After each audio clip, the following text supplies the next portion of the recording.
All right, behind the engaging, down-to-earth cook we see on our book covers and television screens is a visionary, and let me underline the word visionary, businesswoman who understands the value of a multimedia strategy to create a personality-led brand that is broader, way broader than just a collection of recipes. Always entrepreneurial, Annabel Langbein chose to self-publish her first book of recipes. That was back in 1988, and through innovation and through hard work, she has built one of New Zealand's most successful publishing houses and become a household name, not just here, but right around the world. She's written 19 cookbooks, which have won numerous awards, been translated into several languages and sold more than 2 million copies in Europe, North America, and Australasia. Her award-winning television series, Annabel Langbein, The Free-Range Cook, has screened in 84 countries, and believe me, that is not easy to do. And she's garnered a huge international following. She's also going to pick up another gong this evening. She's the winner of the World Class New Zealand Awards Creative Award, so she picks that up this evening. Please welcome Annabel Langbein.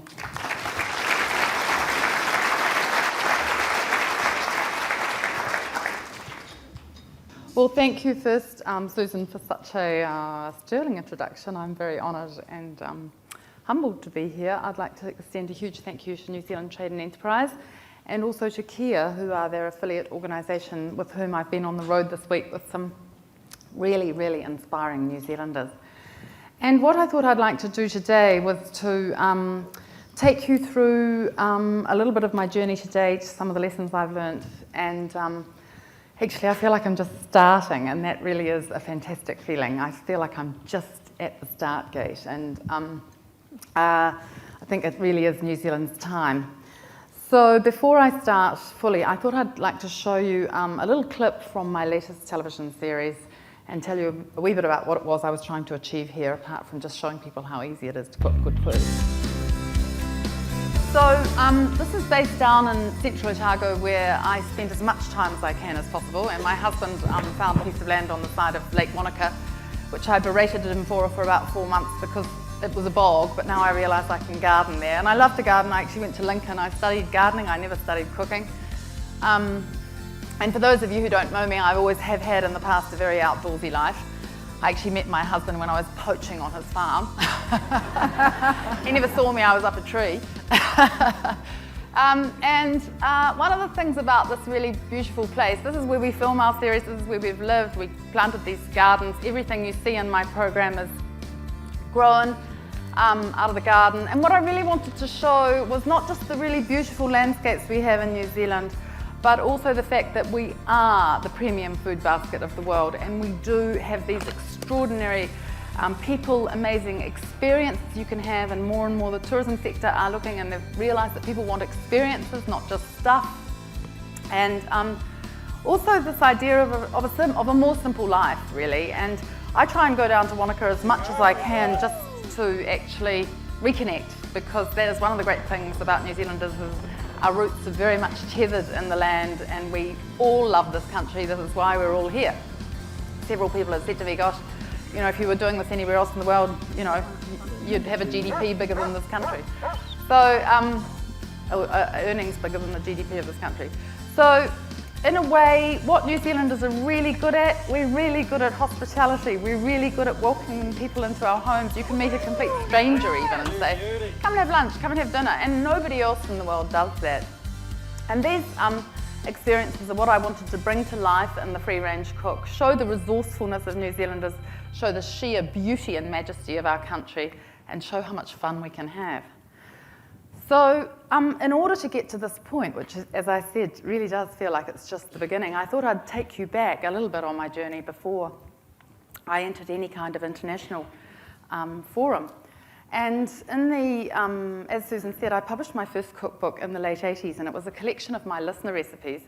And I sort of put this jigsaw puzzle together of making a book, and I was so excited. I just felt, I could feel, you know, I wasn't even interested in sleeping. You know, the excitement of making a project that would feel whole in all sorts of ways. And I never even ever thought to involve a publisher. I'd had a very successful marketing company, marketing to a lot of people, companies, exporters, government, retailers in New Zealand. And as a sideline, I was writing and starting this publishing business. But when the first 10,000 copies turned up and they arrived in my garage, I thought, oh, Like, now what do I do? And that was the first point I realized that you could have the very best product in the world, but unless you had distribution and marketing sorted out, you can forget it. So over the years, I sort of worked out a really strong model around what it was to be involved in all parts of the, involved in the supply chain, involved in the value chain, and I really got to know my business well. And to the extent, I mean, I was a one-man band, I had a one-person band, I had a PA, I oversaw the design of the book, I styled the book, I often took the photos of the book, I wrote the recipes, I wrote the copy, I went up to proof-press it in China, come back, sell it, you know. And for any of us, most of us here who have businesses, you know that the thing about businesses, actually, you know, you just have to keep going, and you always have to take that little extra step that will get you to the next bit. And often, you know, there are 18-hour days, and it seems that you're never going to get there, but if you're tenacious and have courage, you will. And so about this time, I started having a family, and my life was going really, really fast. I had this consultancy business and a publishing business, so I thought, well, I'd actually just, I really wanted to have a good life around a family and espouse the values that I believed in. So I divested myself of the consultancy company and moved my business home and started thinking about an idea that might be possibly an international idea. And I really wanted to build the values around things which were important to me, because as a busy working mother, you want to feel successful, and you want to feel that you're doing your job, and that you're feeding people food that's going to make them healthy, and that you can have fun doing, and you're not in the kitchen crying over a botched risotto while everyone else is out having a nice time in the dining room. So I really got, because of my love of gardening, I have always been very interested in, as my husband said, eat fresh food, not barcodes. So I started this project, and I really could feel, I've always been quite an instinctive person, I could really feel that it was in the right place. And I took it over to Australia to Murdoch Books, and I said, look, I've got this bit of an idea, in that way that New Zealanders always do you mind having a look at it? And they said, they looked at it and they said, actually, we think you've got a really good idea here. We could take it to Frankfurt and sell it for you. And I said, well, would you mind very much if I take it to Frankfurt? Because I'd really like to do that. They said, no, go for it. And that was a really nice thing, because they could have just said something. They were very supportive. So off I went to Frankfurt. I garnered my husband and a wonderful woman, Doris Mosdale, some of you might know. She's a marvellous woman. She used to be the buyer at Whitcoulls. She has her own very nice little bookshop in Newmarket called Arcadia Books. Dragged them over to Frankfurt, and I had the smallest stand that you could possibly get on the New Zealand stand, which was about a metre wide. I got to Frankfurt. There are 8 square miles of exhibition space. There are buses which take you from one pavilion to the next. And I lost all my confidence. I had the most enormous anxiety attack. I locked myself in the toilet for 3 hours. And I was almost in tears going, who do I think I am? What am I doing? And then, you know what? I just gave myself a jolly good talking to. And I thought, you haven't spent all this money and come all this way to be pathetic. Get out there, girl. So I came out of the bathroom, I got on the phone, and I phoned 4 of my old nannies who had come from places like Germany and Holland and Sweden and Denmark. And I said, I need you to do something for me today. Talk about, running your market research on the back foot. And I said, can you go today to bookshops for me? I want you to tell me, what are the names on the spines? Who's making the best looking books in Europe? And this name kept on coming up. So then I went and got a really good pair of trousers. Note to self, very important. And I put my head down, and I was sort of nose to the ground, and I could hear again the same name was coming up, that this was the company that was doing deals. So off I marched to the German stand, and the New Zealanders were saying, you are mad. You can't even do a deal in the English language, let alone trying to get some foreign deal happening. And I thought, well, look, I've got a few things on my side. I've got this very funny surname, Langbein, which means long legs. I never got them. I married Hewitson, who's got the longest legs in history. So I figure, well, got the name, but married the legs. And I knew I had a really good idea. So I finally found the stand, and it was everything I had always dreamed I wanted the New Zealand stand to be. It was beautiful wood panelling and lovely bar and softly lit, and it was absolutely buzzing with people, and people, pouring nice glasses of wine. We're talking at about 11 o'clock in the morning. And very sort of a wonderful sense of energy and ideas and hospitality. And it's awfully hard for those of you who've been to Frankfurt to get an appointment with anyone of any importance. So I rocked up to the lady on the appointment stand. I said, is Ludwig Kerneman here, please? And she said, well, do you have a meeting? And I said, no, but I know he's going to want to see me. That was my first un-New Zealand thing to do. You know, normally what we do is we go and we say, I'm awfully sorry, I've got an idea here which is probably going to make you $10 billion, but do you mind looking at it? So I said, no, I know he's going to want to see me. I've got an idea here that's going to make him a hell of a lot of money. So this tall guy came over with a big cigar, and he picked, of course, I've always run a wee bit late, right close to the wind, because the book was actually only in galleys at this stage. And he flicked through it, called two guys over. In the space of 30 seconds, he said to me, I'll take 500,000 copies world rights. And I, being really quite naive, I said, well, I don't really want to sell world rights. And he said, oh, that's the deal, off you go. So I had to go, you know, be turned away, carried on smoking a cigar, talking to his colleagues on this $1 billion deal. I went back to the New Zealand stand. I had to lie on the floor and be intravenously fed vodka and go, now what do I do? So then I thought about it really hard. And, you know, like New Zealand has been my market for a long time. People know me. They know the way that my books look. They know me in the supply chain. You know, I knew the retailers. I knew everybody in the business. And, you know, I had garnered a lot of support for kind of being this one-lady band. So on the Friday morning, I went back to see Ludwig Kerneman, and I just went straight up to him and said, look, you know, I've got this tiny little market down the South Pacific, and, you know, it's really important to me, and everyone knows me, and I didn't even get very far. And he said to me, okay, well, you can have the English language. I'll take foreign rights, 300,000 copies. Poof! Signed that deal. You know, I was so excited. Money in the bank. Boy, this is fabulous. So the next year I thought, this international publishing business is a bit of a lark, isn't it? Marvellous, you know. So then I went back the next year, and I'd always really believed in the Pacific and felt that it was a very undervalued culture. And I wanted to show people that actually there was this incredible sense of resourcefulness before we cargo culted it and filled up everybody's shelves with, you know, fatty foods and chippies and fizzy drink. And so I wrote this book, but before I wrote it, I actually got a very good photographer, Karen Scott. I took him up to the Pacific, and I made this dummy, and I really developed the concept in my head, so it was a very strong concept. Went back to see Mr. Kerneman, and he had this extremely attractive, very tall, glamorous woman who followed him around and was looking somewhat harried by the stage with her order book. And he sat there, and the interesting thing about Ludwig Kerneman was I knew his model was flawed because his catalogue cost €10 to print. It was this big, because he had 50 food books and 50 architecture books, and they were beautiful books. I mean, I was really proud to be part of that. And he had an amazing distribution system, but he didn't have any marketing. But I thought, well, heck, who am I to query this? So he sat there for about literally half an hour, and he went backwards and forwards over these spreads, and he asked me a few questions. What was the next one in the series? And I said, Italy, you know, this new world, old world, and we'll build this whole series. And he said, I will take 1.2 million copies world rights. Well, I wasn't quibbling about the English language at this point. I came back, I rang Wendy Pye, and I said to her, I have got this really big deal on the table, and I need a really good lawyer.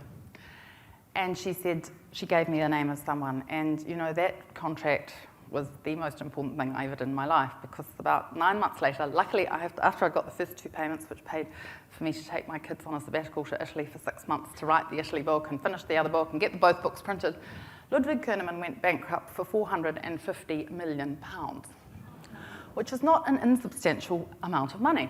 And he put the entire publishing industry and printing industry in Europe into complete disarray for about 2 years. And luckily, because I had this really good contract, I've always owned my IP, I only license my IP, the television series, we own all that, we own everything, and that way we can parlay it as we want to in different markets and cut and dice it and do things with it. So it took me about a year to get my rights back, but then what did I have to do? You know, you sort of go door knocking to the Dutch and the Swedish and the Danes and all these people who've actually done your book through Kerneman, who they never really liked anyway because he was such a maverick. And they go, who are you? Like, why would we want to buy a book from you? It might look beautiful, but we don't know you, and you're not in our market, and what relevance do you have to us? So I managed to sort of get some of these people on board to do print runs with me and work with me, but we're talking 2,000 copies, 3,000 copies, 4,000 copies. You know, there was no, it was hand to mouth, really, and it was really hard work. But I knew I had something, because I knew that what I was interested in, the idea that I was interested in, was actually connecting people and empowering people and making people feel really confident. My sort of the mantra was, I'll make you a star in the kitchen, you're going to have fun, you can do it. And I knew that that had relevance in my own home market. And kind of what I'd wanted to do when I took that time off while I started having a family was I'd always looked at companies that would come to New Zealand and model their businesses here because it was a small market where they could actually look at how things worked. So whether it was a tyre company or a technology company, they had a market that they could actually look at. And I thought, well, I've got this market really pretty well sussed, so why don't I roll it out the other way? So, you know, I knew that I still had this idea, but I knew there are 24,000 cookbooks published a year, so what do I do now? And so then I thought YouTube had just started. And it was a Monday night, and my kids were having exams at school, and I had all this eggplant everywhere. It was probably about, you know, April. And I thought, oh, I wonder if there's a recipe on YouTube for eggplant. So I went on YouTube, and it's still there, the clip, so if you want to go and have a look, this is very funny. It's called Victoria's Secret Eggplant Frittata. I'll have a look at that one. And it was a 10-minute long video of this tiny little wee woman in Queens, and she sort of looked like a sort of stunned rabbit in the camera lights, and the whole thing was just terrible to begin with. And then she got into her little itty-bitty kitchen in Queens, and she pulled out this knife, and she just dealt to this eggplant like you have no idea. I thought, oh, this lady knows a bit about eggplants and cooking. Well, turned the video off, went into the kitchen. At 9:30, there was a mutiny in my house. Everyone said, when are we ever having dinner? The kitchen looked like a complete bomb. You have no idea. And I produced quite possibly the most disgusting, revolting tasting thing known to mankind. And I was really cross. And it was sort of an epiphany, because I thought, you know what? I can do that much better than that lady. So I think I was the first person in the world to create an interactive book. And what I did was I thought really hard about a sponsorship model where I could front-end load the costs and then not worry really about making a profit because it was about brand building, and then be able to deliver a product into the market by way of an interstitial, which is a small clip. So I made these little video clips with the sponsors on board, and then I was able to distribute them. So I put them up on YouTube, and they went on to Food TV, and they went on a couple of other channels offshore, and a couple of them went viral in different ways. And I thought, oh, this is exciting. I could see that I could change the sponsor model in different countries, you see, roll it out that way. And then one day, I got a phone call, and it was this executive from Fremantle Media. And for those of you who don't know Fremantle Media, they're probably the biggest media company in the world. They're owned by Bertelsmanns. They do things like Idol and Jamie Oliver and really big shows. And this guy said to me, we've just seen your clips on YouTube, and we think you've got something really exciting. Can you come and meet with us? And I said, yeah, sure. And they said, well, we'll be in Cannes next week. Can you come? Yes, new pair of trousers, off. And I went to Cannes, and I thought, this is really exciting. They were interested in my interstitial concept, and it was a new idea. And we sat down and had this lunch, which was actually probably another one of those really bad meals at one of those terribly expensive restaurants in Cannes. And they said, no, we're not even interested in the interstitial model. We want you to be a star. And I said, oh, what does that mean? And they said, well, we think that we could build you as a really big brand. You come from a really beautiful country. You've got so many things that you can layer in here. We wouldn't be talking to you if you came from Holland or Poland. You come from somewhere with a whole set of values that the world's interested in. You're really good at showing people how simple it is to cook really well. You're really connected and on trend with all these values that people are interested in about connecting. So I said, well, what does that mean? And they said, well, if you can come away and really clearly define your brand to us and really put some time and effort into that, and we're happy with that, we'll give you some money for a pilot. And then if that works, we'll back you for a TV series, which costs over $1 million. So, you know, that was pretty nice to hear that. So then I thought, okay, well, I better find out about my brand because I have always been my brand. So I was very lucky, and I got a grant from the New Zealand Trade and Enterprise, and I took that money and I went to America. And I thought, you know, really, what you don't know is what will trip you up. You don't know what you don't know. So the most important thing for me was to figure out what I needed to know. And I hired a woman which was probably the most jaw-droppingly expensive thing that ever happened to my life. I was sort of counting every second I was in her company. But she had set up the Food Network, and she was a very, very, very clever woman. She helped me think about the way that I might want to structure my deal with Fremantle and how I could license that and how I could retain all my IP and all the different things I needed to think about that. She also helped me think about my brand and what was my brand going to need to be to have relevance, and especially the American market, but globally, because actually if you don't have relevance, why are you there? You know, you have to be relevant to people. They have to want and need you. You can't just broadcast out. So I came home, I did some work on that. I evolved an idea around a free-range cook, which has evolved subsequently to a free-range life. I've been very lucky to build a team around me. Christine Arden, who's here with me today as our general manager, has come from a fantastic branding background and licensing background. And, you know, this proposition we have is really, as I said, it's about a philosophy of connecting people and empowering people. So that they can feel that they belong and are part of, whether it's their community or their family or their environment or nature or their own creativity. And to a large extent for me, this was driven by the life that I grew up in and my own family, because, you know, when I grew up, you didn't need money to have a good life. And my father had a big city job in Wellington. And he would come home from work and take his suit off, and he'd put either his bee suit on or his gardening clothes on. And I think we were the only family in Karori at that time. He was ahead of his time to have 3 beehives. And I'm also very proud now to be the ambassador of the National Bee Association, because bees are in trouble. He would grow these beautiful vegetables, and my mother had a university degree, and she chose to stay home and make us lovely food and make a lovely life for us at home, which of course, being a budding feminist, I railed against. But, you know, and I really see the value in that nourishing upbringing that I had that was about experiences and about having a good life. And I think, like all of you, I so believe in this country, and I'm really excited that I can, if I can in my work, I can take all of us with me as I go forward out into the world, because those values that we have are things that we really need to think about and be... NZ Inc. is such an important part for all of us when we go out into the world, because we take that with us when we go, and I think we can take it with absolute pride, because, you know, we all travel a lot. Why do we come home? Because of the people that live here, because of the environment that we live in, and because we actually believe in this country. So on that basis, I know I've got a little bit more time. I thought I might just go through with you some of the learnings that I've taken on this journey. And really, for me particularly, because I'm not in manufacturing, even though I manufacture books, you know, your brand is your business.